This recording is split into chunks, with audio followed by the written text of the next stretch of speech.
Hello dear students, आज हम discuss करेंगे एटॉम्स के बारे में। क्या है ये एटॉम्स? पहले सोचा था कि एटॉम्स मैटर की सबसे स्मॉलेस्ट पार्ट है, लेकिन जब धीरे धीरे एक्सपेरिमेंट स्टार्ट होने लगा एटॉम्स के ऊपर, बाद में पता चला कि एटॉम्स मैटर की सबसे छोटा पार्ट नहीं है। एटॉम्स की इनसाइड में भी एक अलग सी दुनिया है, जिसमें इलेक्ट्रॉन, प्रोटॉन, न्यूट्रॉन ये सब मौजूद है। एटम्स के ऊपर अलग अलग साइंटिस्ट ने अलग अलग एक्सपेरिमेंट करके डिफरेंट मॉडल दिया था एटम्स कैसा है उसको डिस्क्राइब करने के लिए।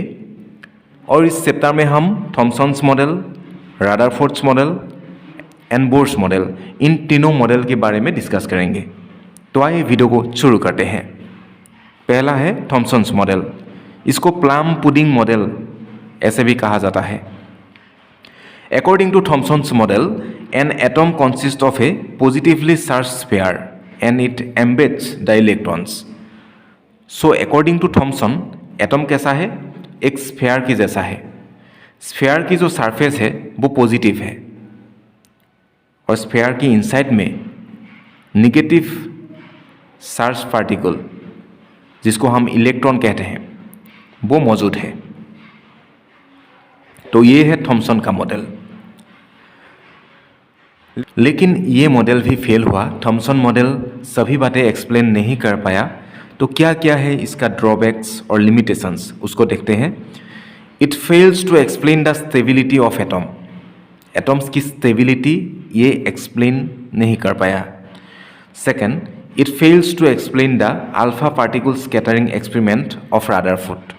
तो रदरफोर्ड की जो अल्फा पार्टिकल स्कैटरिंग एक्सपेरिमेंट है उसको ठीक से ये एक्सप्लेन नहीं कर पाया।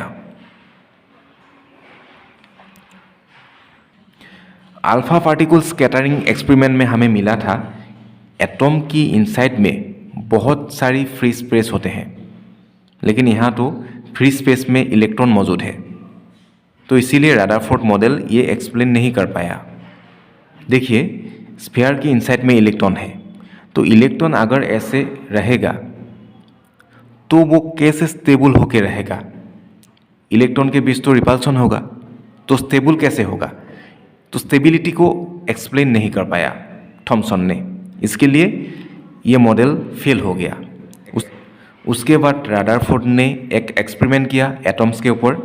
वो एक्सपेरिमेंट था अल्फा पार्टिकल स्कैटरिंग एक्सपेरिमेंट। उस एक्सपेरिमेंट की जो रिजल्ट है, रिजल्ट के ऊपर रदरफोर्ड ने एक एटॉमिक मॉडल दिया था, Rutherford's nuclear model of atom. तो रदरफोर्ड ने कहा था the atom contains a very small dense central positive part called nucleus which is surrounded by electrons. तो एटम के बीच में एक पॉजिटिव डेंस स्मॉल ऐसा एक पार्ट है जिसको हम न्यूक्लियस कहते हैं। Second, electrons are revolving around the nucleus in circular path. तो इलेक्ट्रॉन्स न्यूक्लियस की सराउंडिंग में सर्कुलर ऑर्बिट में रिवॉल्व करता है। इलेक्ट्रॉन मोशन में रहता है, उसका जो ऑर्बिट है, ऑर्बिट का शेप है सर्कुलर। सर्कुलर ऑर्बिट में इलेक्ट्रॉन्स न्यूक्लियस के सराउंडिंग में मोशन में रहते हैं। अल्फा पार्टिकल्स स्कैटरिंग एक्सपेरिमेंट, ये है अल्फा पार्टिकल स्कैटरिंग एक्सपेरिमेंट की अरेंजमेंट। यहाँ अल्फा पार्टिकल की एक सोर्स है, रेडियो एक्टिव एलिमेंट यहाँ रखा गया है जहाँ से अल्फा पार्टिकल निकलती है, और ये लीड बीच में दे रखा है। लीड की थ्रू जब पास होगा तो अल्फा पार्टिकल स्ट्रेट लाइन में जाएगा और कॉलिमेटेड बीम हमें मिलेगा। ये है गोल्ड फॉयल, सोने की एक फॉयल है, और यहाँ जिंक सल्फाइड की एक लेयर है।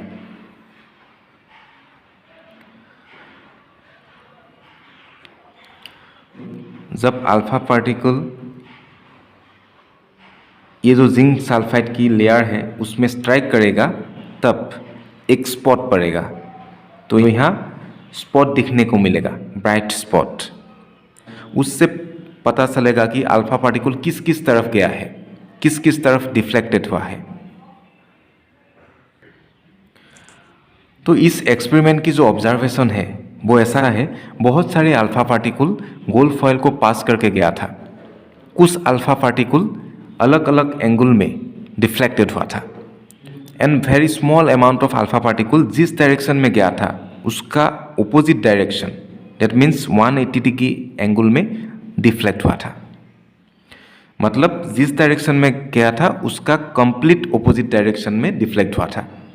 तो ये जो ऑब्जर्वेशन है, इस एक्सपेरिमेंट का जो रिजल्ट है, उस रिजल्ट से हमें एटम के बारे में कुछ इन्फॉर्मेशन मिला जो ऑलरेडी हमने Rutherford's nuclear model of atom में डिस्कस किया था। ये दो बातें इस एक्सपेरिमेंट के रिजल्ट से मिला था। Results number 1, most of the alpha particle pass through the gold foil without any deflection। तो उससे हमें क्या पता चला? Most of the space in the atom is empty. Atom के इनसाइड में बहुत सारे फ्री स्पेस है, एम्प्टी स्पेस है। Number 2, some of the alpha particles were deflected by small angles, that is an atom has a positive part. तो कुछ alpha particle small angle में deflect हुआ था, उससे पता चला कि एटम में पॉजिटिव पार्ट है। Number 3, a very few alpha particle were deflected bye nearly 180 degree, that is an atom has a positive dense part. तो नंबर 2 में हमें मिला था एटम में एक पॉजिटिव पार्ट है। तो नंबर 3 में जो रिजल्ट है उससे हमें पता चला कि एटम में जो पॉजिटिव पार्ट है वो डेंस है, इसीलिए alpha particle complete opposite direction में डिफ्लेक्ट हुआ है। Impact parameter, it is denoted by B। It is the perpendicular distance between the initial velocity vector of alpha particle and the centre of nucleus. तो impact parameter एक perpendicular distance है।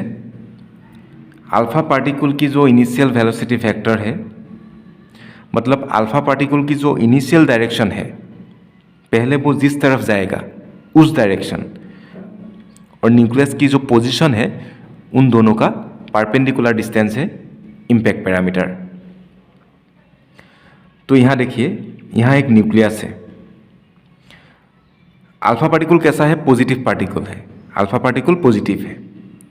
तो एक alpha particle ऐसे गया तो इसका initial velocity factor कैसा होगा? जिस तरफ वो गया है उस डायरेक्शन को हम कहेंगे इनिशियल वेलोसिटी फैक्टर। उस डायरेक्शन को हम कहेंगे इनिशियल वेलोसिटी फैक्टर। तो इस तरफ गया है, पहले इस तरफ गया था, इनिशियल में इस तरफ गया था, तो उसको थोड़ा ऐसे बढ़ा दीजिए। तो ये है इनिशियल वेलोसिटी फैक्टर। लेकिन जैसे जैसे अल्फा पार्टिकल न्यूक्लियस के पास आया तब ये डिफ्लेक्ट हो गया। तो ये जो इनिशियल वेलोसिटी फैक्टर है, जो इनिशियल डायरेक्शन है, उस डायरेक्शन और न्यूक्लियस की जो पोजीशन है, न्यूक्लियस यहाँ है, हम यहाँ भी मान सकते हैं। तो न्यूक्लियस की जो पोजीशन है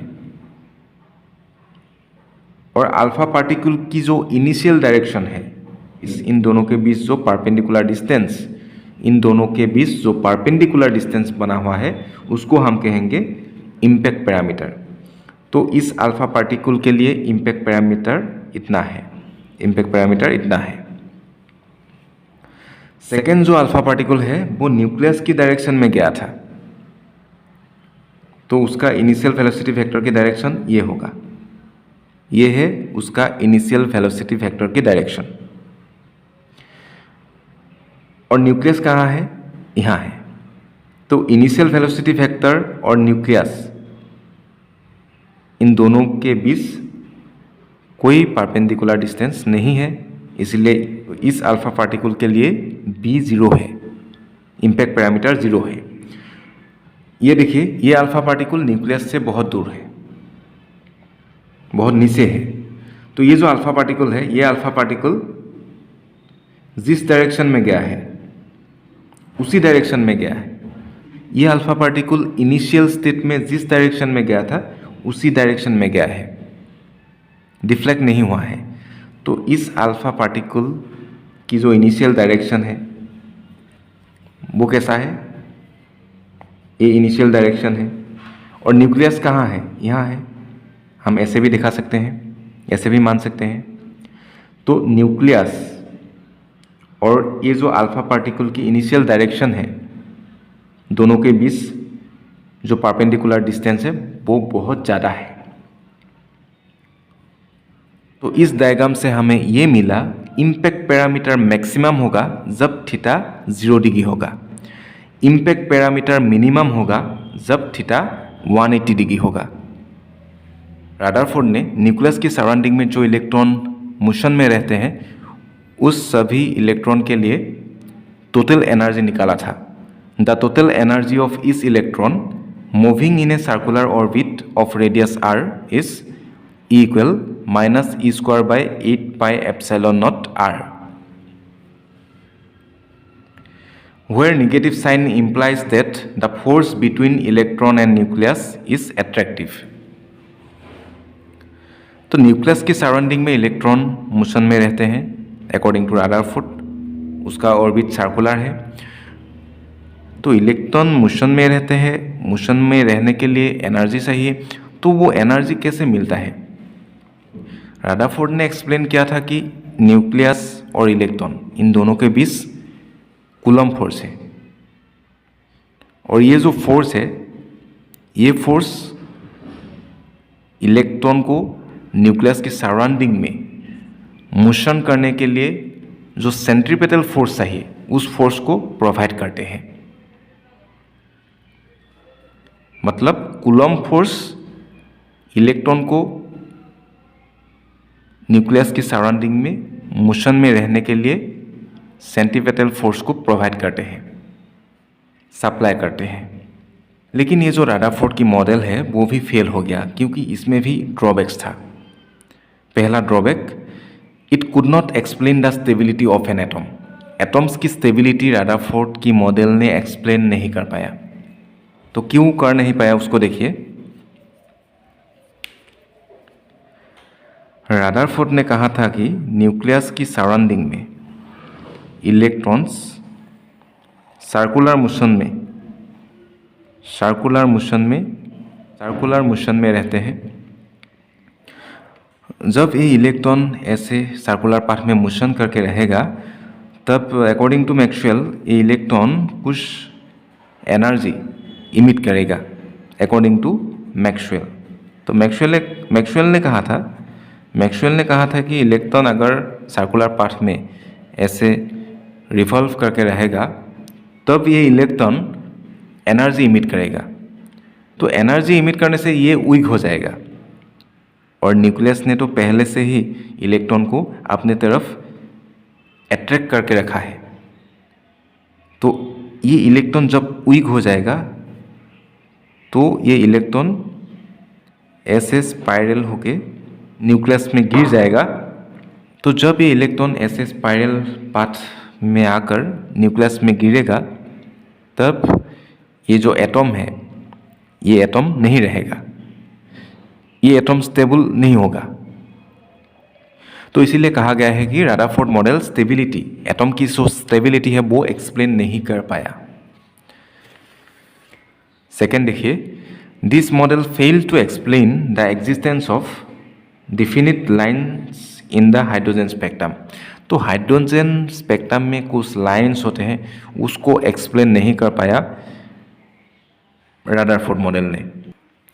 क्यों एक्सप्लेन नहीं कर पाया, इससे हम समझ सकते हैं जब इलेक्ट्रॉन एक ऑर्बिट से आकर धीरे धीरे न्यूक्लियस में गिर जाएगा तब हमें लाइन नहीं मिलेगा। हमें लाइन कब मिलता है, हमें लाइन कब मिलता है? जब कोई एक इलेक्ट्रॉन एक ऑर्बिट से दूसरी ऑर्बिट में जाम करते हैं, तब हमें क्या मिलता है? लाइन मिलता है, एक लाइन मिलता है हमें। जब कोई इलेक्ट्रॉन एक ऑर्बिट से दूसरी ऑर्बिट जंपिंग करते हैं, तब हमें लाइन मिलता है। अगर ये इलेक्ट्रॉन धीरे धीरे एक ऑर्बिट से दूसरी ऑर्बिट जाएगा, तब हमें लाइन नहीं मिलेगा। लाइन हमें तभी मिलेगा जब इलेक्ट्रॉन एक ऑर्बिट से दूसरी ऑर्बिट तक डायरेक्टली जंप करेगा।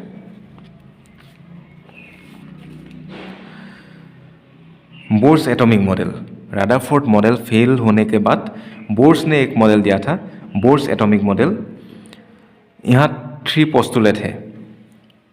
बोर्स ने 3 बातें किया था। तो इस मॉडल में 3 पोस्टुलेट है। Postulate 1, electrons are revolving around the nucleus in certain fixed circular orbits. These orbits are called stationary orbits. In those orbits, electrons do not emit energy. तो इलेक्ट्रॉन्स जिस सर्कुलर ऑर्बिट में revolve करते हैं, motion करते हैं, उस circular orbit में, उस ऑर्बिट में इलेक्ट्रॉन कोई एनर्जी इमिट नहीं करते हैं। तो ये बात बोर्स की फर्स्ट पोस्टुलेट ने बताया है। इलेक्ट्रॉन कोई एनर्जी इमिट नहीं करते हैं और उस ऑर्बिट को हम स्टेशनरी ऑर्बिट ऐसे कहते हैं।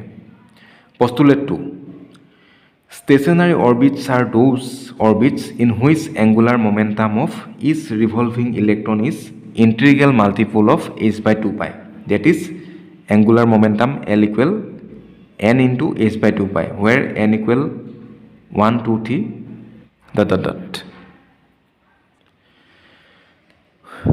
जो स्टेशनरी ऑर्बिट है वो कैसा है? जिस ऑर्बिट में इलेक्ट्रॉन कोई एनर्जी इमिट नहीं करता है, वो है स्टेशनरी ऑर्बिट। वो स्टेशनरी ऑर्बिट कैसा है, हम कैसे निकालेंगे? हमें ये स्टेशनरी ऑर्बिट है या नहीं, हमें कैसे पता चलेगा? तो पोस्टुलेट 2 में बोर ने वो बात कहा है, स्टेशनरी ऑर्बिट्स वो है जिस ऑर्बिट में इलेक्ट्रॉन की एंगुलर मोमेंटम h/2π इसका इंटीग्रल मल्टीपल है। मतलब इसको 1 मान लीजिए, ये 2 ऑर्बिट है, ये पहला ऑर्बिट है, ये सेकेंड ऑर्बिट है, सेकेंड ऑर्बिट में है। तो सेकेंड ऑर्बिट में अगर इलेक्ट्रॉन होगा तो उसका एंगुलर मोमेंटम कितना होना चाहिए? बोर्स की सेकेंड पोस्टुलेट ने हमें कहा था एंगुलर मोमेंटम h/2π की इंटीग्रल मल्टीपल होना चाहिए। सेकेंड ऑर्बिट में इलेक्ट्रॉन है तो सेकेंड ऑर्बिट में इलेक्ट्रॉन की एंगुलर मोमेंटम कितना होगा? 2 इंटू h/2π। जो एंगुलर मोमेंटम है वो h/2π की 2 गुना होगा। इलेक्ट्रॉन जब फर्स्ट ऑर्बिट में आएगा तब एंगुलर मोमेंटम किसके बराबर होना चाहिए? 1 into h/2π। That means h/2π की बराबर होना चाहिए। एंगुलर मोमेंटम की जो वैल्यू है वो h/2π की बराबर इक्वल होना चाहिए, तब उस ऑर्बिट में इलेक्ट्रॉन रिवॉल्व करेगा और उस ऑर्बिट को हम क्या कहेंगे? Stationary orbits. Postulate 3, when an electron jumps from higher energy level to lower energy level, it emits a photon of energy h nu. जब कोई इलेक्ट्रॉन एक ऑर्बिट से हायर एनर्जी ऑर्बिट से लोअर एनर्जी ऑर्बिट में jump करेगा तब electron h nu energy emit करेगा। Mathematically E2 minus E1 equal h nu, where h equal 6.6 into 10⁻34 joule second. इसको हम प्लैंक कांस्टेंट कहते हैं। तो यहाँ देखिए, जब इलेक्ट्रॉन सेकेंड ऑर्बिट से फर्स्ट ऑर्बिट में जंप किया तब क्या होगा? एनर्जी रिलीज होगा, एनर्जी रिलीज होगा। तो एनर्जी कितना रिलीज होगा? E2 minus E1 equal h nu।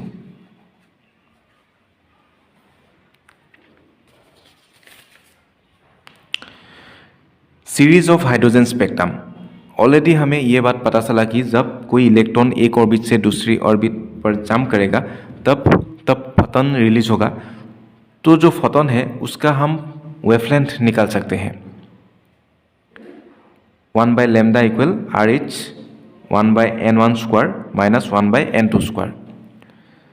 तो ये जो RH है उसको हम रीडबर्ग कांस्टेंट कहते हैं।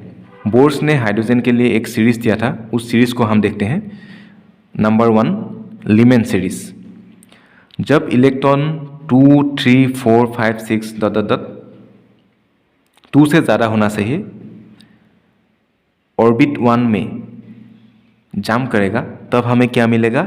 Lehmann series. और लीमैन सीरीज यूवी रीजन में हमें मिलता है। Lyman series lies in UV region, यहाँ लाइज होगा। Lyman series lies in UV region में हमें लीमैन सीरीज को मिलता है। Number 2 Balmer series.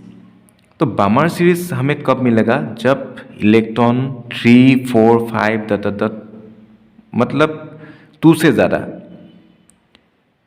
3, 4, 5 से 2 तक जंपिंग करेगा तो हमें मिलेगा Balmer series. Balmer series lies in the visible region. तो बामर सीरीज हमें विजिबल रीजन में मिलता है। Number 3 Paschen series.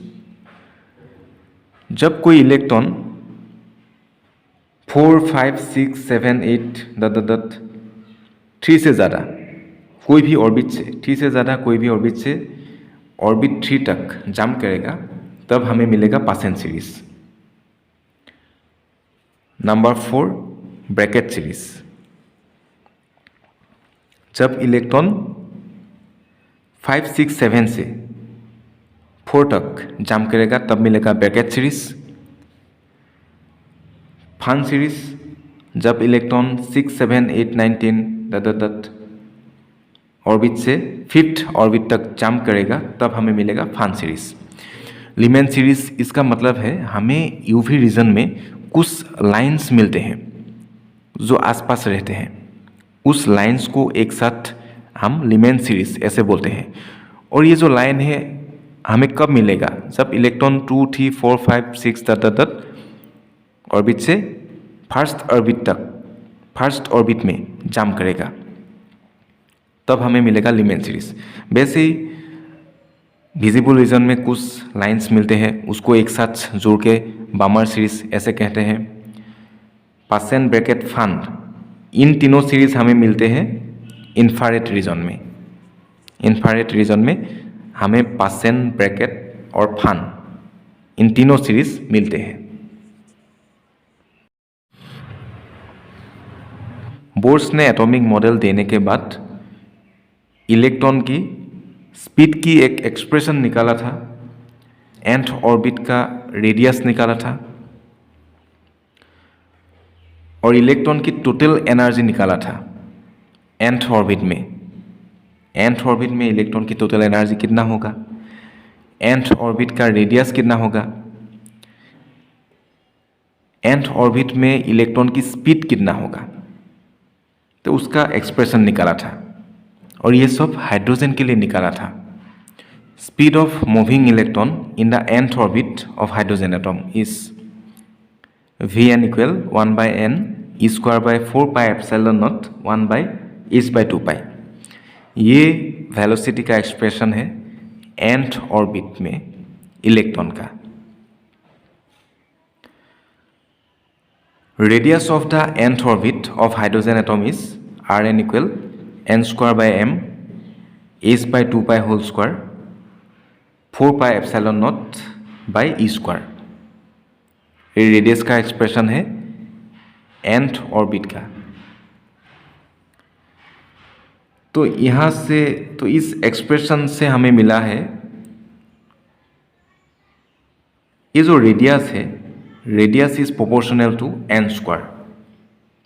जब ऑर्बिट का नंबर बढ़ेगा मतलब फर्स्ट ऑर्बिट की जो रेडियस है उससे सेकेंड ऑर्बिट की रेडियस ऑब्वियसली बड़ा होगा, थर्ड ऑर्बिट की रेडियस बड़ा होगा। मतलब प्रिंसिपल क्वांटम नंबर जो ऑर्बिट को डिनोट करते हैं। प्रिंसिपल क्वांटम नंबर जैसे चेंज होगा वैसे ही चेंज होगा रेडियस। तो हम लिख सकते हैं R N equal A naught into N square. A naught Bohr radius कहते हैं। हाइड्रोजन का जो फर्स्ट ऑर्बिट है उसका जो रेडियस है उसको हम कहते हैं बोर रेडियस। उसका वैल्यू है 5.29 इंटू 10⁻⁻11 मीटर।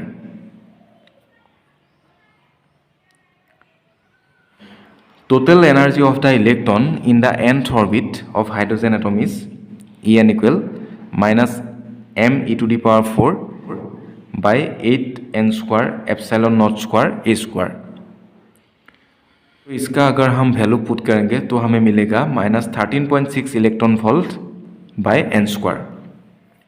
तो इस एक्सप्रेशन से हम फर्स्ट ऑर्बिट में इलेक्ट्रॉन का टोटल एनर्जी कितना होगा, सेकेंड ऑर्बिट में इलेक्ट्रॉन का टोटल एनर्जी कितना होगा, थर्ड ऑर्बिट में इलेक्ट्रॉन का टोटल एनर्जी कितना होगा वो निकाल सकते हैं। De Broglie hypothesis gave an explanation for Bohr's quantize orbits.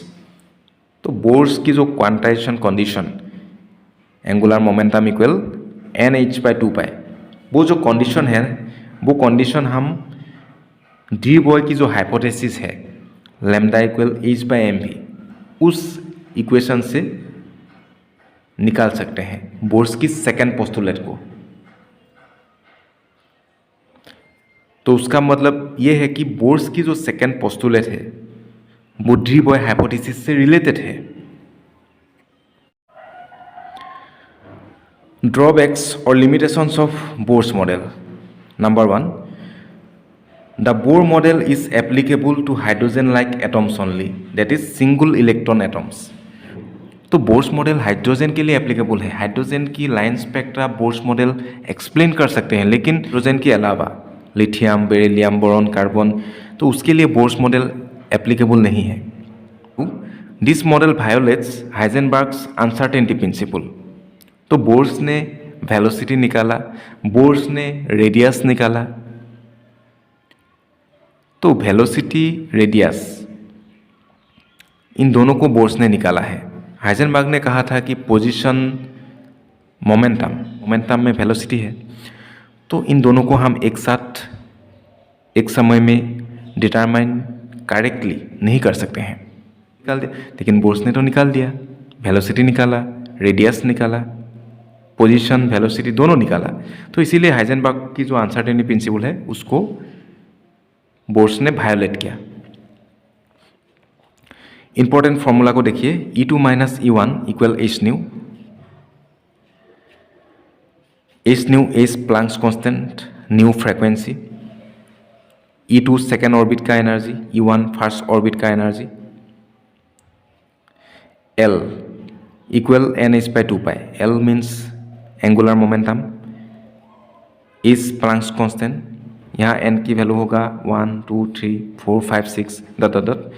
Are N का मतलब है nth ऑर्बिट का रेडियस हाइड्रोजन के लिए equal N square into A not.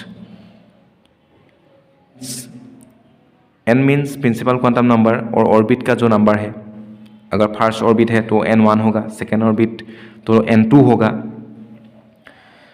A not का वैल्यू है 5.29 into 10⁻⁻11 metre. En energy of electron in nth orbit, En equal minus 13.6 electron volt by N square.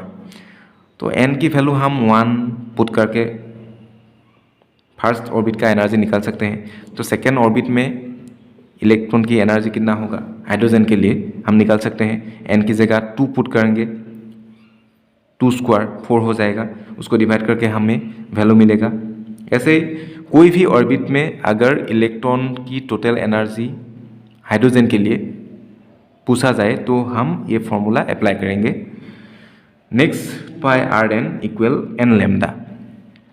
तो lambda means wavelength, r means radius of nth orbit, n means 1 2 3 4 5 dot dot dot.